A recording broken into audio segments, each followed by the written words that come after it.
জেহেলরা দারুণ দোয়া কেলা করে মিটিং করলো, সিদ্ধান্ত নিল কোরআনকে বিদায় করে দেওয়ার জন্য।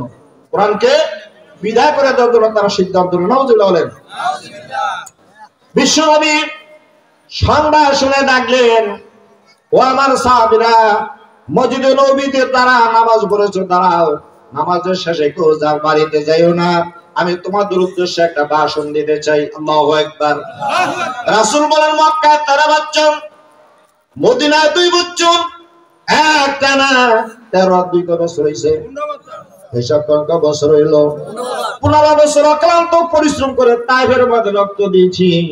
এক বানা 2 বানা তাইফের মধ্যে পাথর বাড়ি খায় আমি নবী 42 বার বেহুশ হয়ে পড়েছি।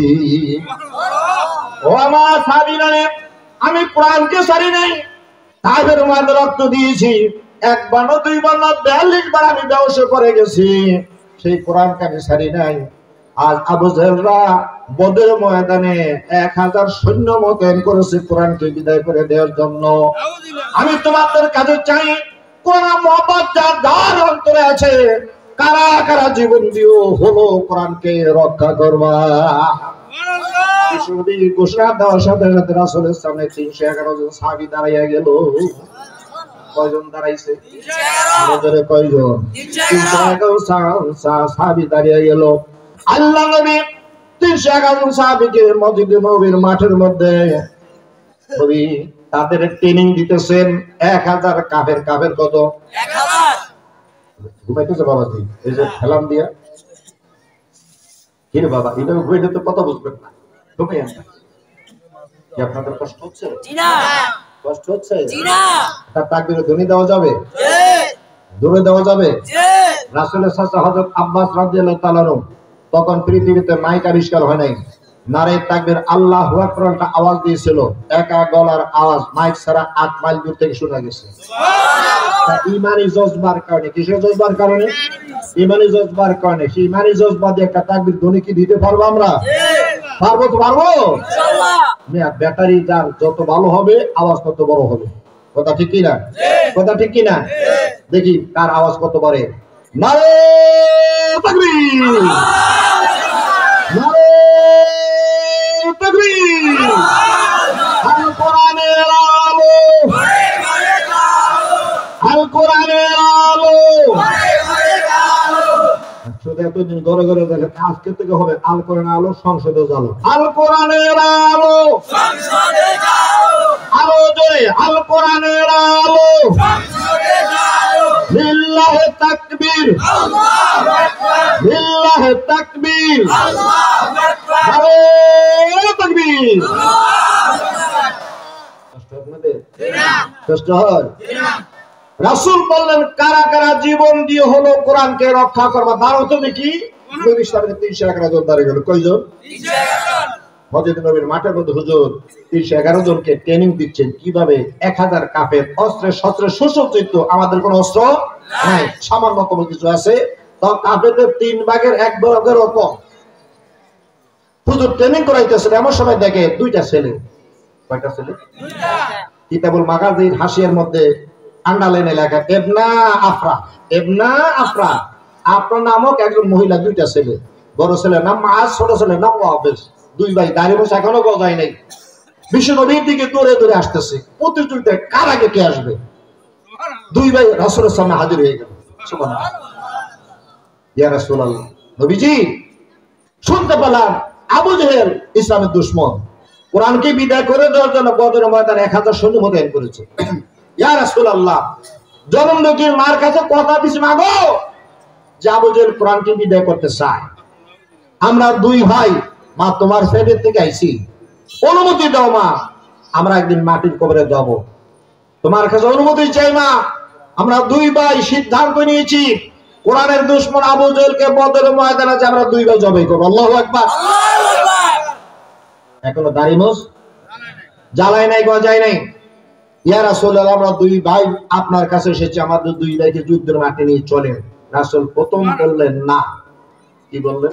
না, চান্স নাই। কারণ যুদ্ধের মাঠে যেতে হলে যে বয়স লাগে, যে মাপ লাগে, ওই যে সেনাবাহিনীতে যে লোক ভর্তি করে লম্বা চেয়ে নেয় না, বডির মাপ আছে না, তো ছোট্ট মানুষ যুদ্ধের ময়দানে যাওয়ার সেই বয়স হয় নাই, বাড়ির দিকে ফিরে যাও। ছোট্ট মানুষ বড় ভাই মাছ বলি ইয়া রাসূলুল্লাহ আমার দিকে তাকান। ভাইয়ের দুইটা বৃদ্ধা মিলে ভর করে বল চিল্লা দিয়ে দাঁড়িয়ে গেল। ইয়া রাসূলুল্লাহ আপনি বলেন খাটো, তাকে দেখেন আমি কত লম্বা, আমার শরীর আমি বাড়িতে আড়াই ঘুমাবো, কাফেররা কোরআন কি বিদায় করবে, হাসরের ময়দানে এই মুখ আল্লাহর সামনে কেমনে দেখাবো। নবীজি দুই চোখের পানি ছেড়ে দিলেন, সাহাবীকে অনুমতি দিলেন। বড় ভাই অনুমতি পাইল, ছোট ভাই মুআব্বাস বলি ইয়া রাসূলুল্লাহ ইয়া হাবিবাল্লাহ আমার ভাইয়াকে যুদ্ধের ময়দানে যায় কোরআন রক্ষা করার জন্য অনুমতি দিয়েছেন, আমাকেও দেন।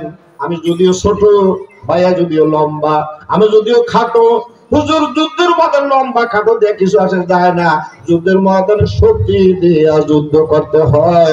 আমার ভাইয়া যদিও লম্বা, বয়সে বড়, শক্তি কিন্তু ভাইয়ার আছে আমার শরীরে বেশি, আমাকে শক্তির দিকে তাকে অনুমতি দেন। রাসূল সাল্লাল্লাহু আলাইহি ওয়াসাল্লাম বলেন দুই ভাই মাঠের মধ্যে যাও।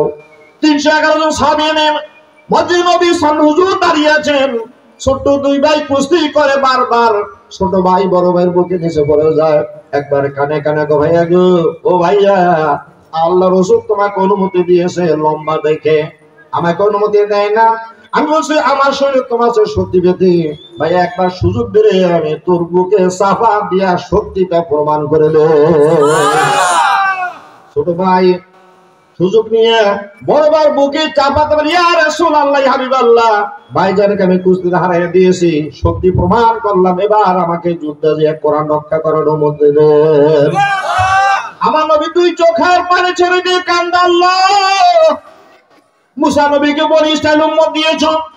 মুসা নবী যখন বনি ইসরাইল থেকে যুদ্ধের ময়দানে আহ্বান করেছিল, বনি ইসরাইল বলেছিল ও মুসা তুমি তোমার আল্লাহ যা যুদ্ধ করা আমাদের পক্ষে সম্ভব না, আর আমার এমন উম্মত দিয়েছে আমি নিতে চাই না। একজন শরীর লম্বা দেখে চিল্লা দিয়া, আর একজন ছোট ভাই কুস্তি করে বড় ভাইকে চাপা দিয়া শক্তি দেখায়, এমন কোন পাগল উম্মত আমাকে দিয়েছে, আমি রাসূল তোমার শুকর আদায় করি। খেয়াল করো কোরআন কিভাবে এসেছে। আমার নবী দুই ভাইকে নিয়ে 311 জন সাহাবীর সাথে ভর্তি করে 313 জন বানালেন। আমার রাসূল পাক সাল্লাল্লাহু আলাইহি ওয়াসাল্লাম 313 জন সাহাবা নিয়ে বদরের ময়দানে চলে গেলেন। বুখারীর হাদিস কিতাবুল মাগাজিতে এসেছে আমার রাসূল 29টা যুদ্ধে প্রধান সেনাপতির দায়িত্ব পালন করেছেন। বদর যুদ্ধে রাসূল সাল্লাল্লাহু আলাইহি ওয়াসাল্লাম প্রধান সেনাপতির দায়িত্ব নিয়ে 311 জন 13 জন সাহাবীকে 1000 কাফেরের সামনে দাঁড় করে দিয়ে আমার নবী বদরের ময়দানে সাহাবার একটা তাবু বানাই দিল। তাবুর মধ্যে হুজুর সিজদার মধ্যে কবর মোবারক রেখে কান্না শুরু করে দিলেন, মালিক মক্কায় 13 বছর, মদিনায় 2 বছর অক্লান্ত পরিশ্রম করেছি, তাইফের মাধ্যমে রক্ত দিয়েছি, ও মালিক কলিজা তো 313 সাহাবী বানাইছি, 1000 কাফেরের সামনে দাঁড় করিয়া দিলাম। এটা কাফেরদের সাথে মুসলমানদের প্রথম যুদ্ধ। এই যুদ্ধ যদি আমার সাহাবীরা মাই খায় মারা যায়, আমি তোমার কোরআন কাদের নিয়ে প্রচার করব। আল্লাহর বুক থেকে আমার এই সাহাবীদের উপরে কাফেররা ছিঁড়ে লইয়া না যায়। হুজুর সেদার মধ্যে এমন কান্দন কান্দেন, হুজুর চোখের পানি চরচর করে বদরের ময়দানে পড়তেছে। আয়রা ঠিক এই মুহূর্তের মধ্যে হযরতে আব্দুল্লাহ মাসউদ রাদিয়াল্লাহু তাআলা তাইফ বদরের ময়দানে তিনি দাঁড়িয়ে আছেন। এমন সময় দুই ভাই বলে, ও চাচা আপনি আবু জেহেলকে চিনেন কিনা? সাহাবী বললেন আমি প্রথমবার উত্তর দিলাম না। আবার জিজ্ঞাসা করলো, চাচা ও চাচা আব্দুর রহমান আপনি আবু জেহেলের চিনেন কিনা? সাহাবী জিজ্ঞাসা করলেন কেন?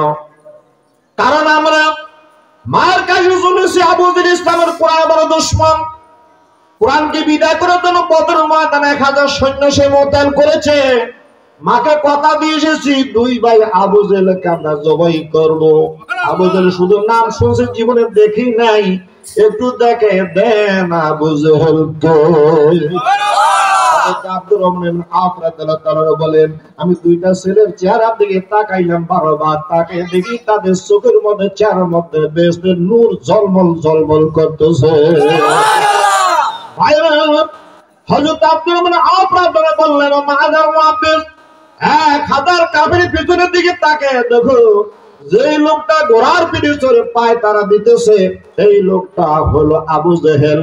ছোট দুই ভাই আবু জেহেলকে ভালো করে দেখে নিল, চিনি নিল, কিন্তু 1000 কাফেরের ভিতর দিয়ে আবু জেহেলের সামনে যাওয়া এত সোজা ব্যাপার না। ছোট দুইটা ভাই কোরআনের মহব্বতে কলিজা মন ভরে গেল, জিদের জীবনে মায়া করে নাই। 1000 কাফের বুক ছিঁড়ে ছোট্ট দুই ভাই আবু জেহেলের ঘোড়ার সামনে যাইয়া দাঁড়িয়ে গেল। এমন কি মানে আবু দুই আবু জেহেলের ঘোড়ার সামনে দেখাও, আবু জেহেল আমার নবীর শিক্ষা, অমুসলিম যারা তাদের উপর তুমি কালেমা পড়ার দাওয়াত দিতে হয়। তোমার কালেমা পড়ার দাওয়াত দিলাম, কালেমা পড়ো, তোমার কপাল ভালো হয়ে যাবে। আবু জেহেল কও, মাদার মুহাম্মদ রে, তোদের নবী পর্যন্ত আমাকে পথের মধ্যে পথ বন্ধ করে কোনোদিন দাওয়াত দেয় নাই। আমার দাওয়াত দিছে বাড়িতে যে একবার না দুইবার না 4000 বার আমার বাড়িতে যে দাওয়াত দিছে। আমার পথের মধ্যে কোনোদিন রাস্তা বন্ধ করে দাওয়াত দেয় নেই। যুদ্ধের ময়দানে দাওয়াত দিয়ে আমার কাছে আমার কপাল ভালো হবে। আমার সাথে চরম বেয়াদবি করেছো। আমার মনে চায় আমার যুদ্ধের প্রশিক্ষণ প্রাপ্ত ঘোড়াকে অর্ডার দিলে লাঠি মেরে মাটির সাথে তোদের মিশিয়ে দেবে। আমি মক্কার বড় নেতা হইয়া ছোট্ট বাচ্চা হত্যা করা আমার জন্য শোভনীয় নয়, শোভা পায় না। আমি তোদের বললাম আমার কপাল ভালো না, বরং তোদের কপাল বলো, পথটা ছেড়ে আমি চলে যাই। বড় ভাই মাজ রাদিয়াল্লাহু তাআলা বলে, আবু জেহেল দাওয়াত যে তুই কবুল করলি না, আমরা নবী এখন তোর জাহান্নামের টিকিট কাইটা তোর দোজখে পাঠাবো। আল্লাহু আকবার। তুমি ভাই দাড়ি মুছ গজায় নাই, ইমানি কি জজ্বা? ও যুবকেরা খেয়াল করে তাকাও, মাযরাদানা তারা ছোট ভাই মুআদ্দ রে শিকাটা হাসার হয়ে যাবে। ইমানের জজ্বা বাড়াবার জন্য না তাড়াতাড়ি না তাকবীর ধ্বনি দে। ছোট ভাই মুআদ্দ নারে তাকবীর বলে আওয়াজ দিল। বড় ভাই মাযরাদানা তাআলা বিসমিল্লাহ আল্লাহু আকবার দিয়া আমজোর তলাটা মেরে দিল। আবু জেহেল তার ঘোড়া সহ কেটে বদরের ময়দানে পড়ে গেল।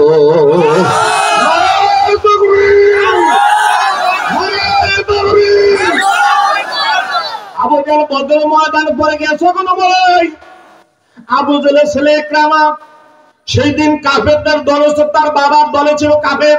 অবশ্য অষ্টমী তিথিতে মক্কা বিজয়ের দিন সে ইসলাম গ্রহণ করে মুসলমান হয়েছে। আবু জেহেলের ছেলে ইকরামা দূর থেকে তাকে দেখে তার বাবারে মাঝ মুহাদ্দিস দুই ভাই ফালিয়ে দিয়েছে।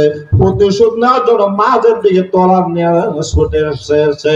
মাঝ রাদিয়াল্লাহু তাআলা আঘাত করলেন পাল্টা। দুইজনের মধ্যে তলোয়ার মারামারি চলতেছে। ছোট্ট মানুষ আর আগাইতে পারে নাই। আবু জেহেলের ছেলে ইকরামা এমন একটা তলোয়ার মারলো, বাম হাতের কোণের উপর বাহুর মধ্যে এমন একটা আঘাত থেকে গেল, চামড়া গোস্ত হাড্ডিটা কেটে বাম হাতটা এইভাবে চামড়ার সাথে ঝুলতেছে। বাম হাতের ডাল ধরা ছিল, ধরে রাখতে পারেন না, ডালটা বদরের ময়দানে পড়ে গেল।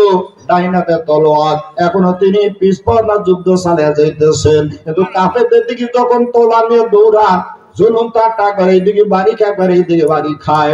ভাবলেন আমি হাতটা যুদ্ধ করতে ডিস্টার্ব করতেছে।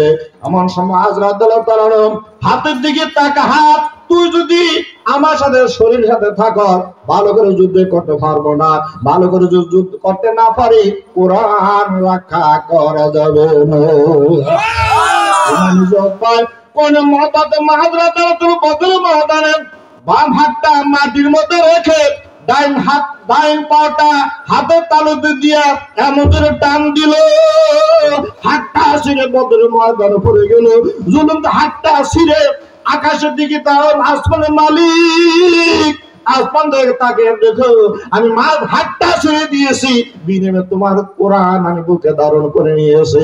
হাসে মাতে আল্লাহ তোমার কোরআন সুপারিশ পাই আমি যেন জান্নাতে যাওয়ার সুযোগ পাই।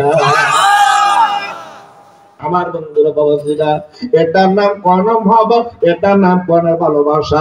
আমি বলেছিলাম দুইটা জিনিস আমাদের মহব্বত করতে হবে। এক নম্বরে কোন মহব্বত, দুই নাম্বার হইল আলেমের মহব্বত। খেয়াল আছে কিনা? মাদের মতো এইভাবে কোরআনকে মহব্বত করতে রাজি আছে কিনা?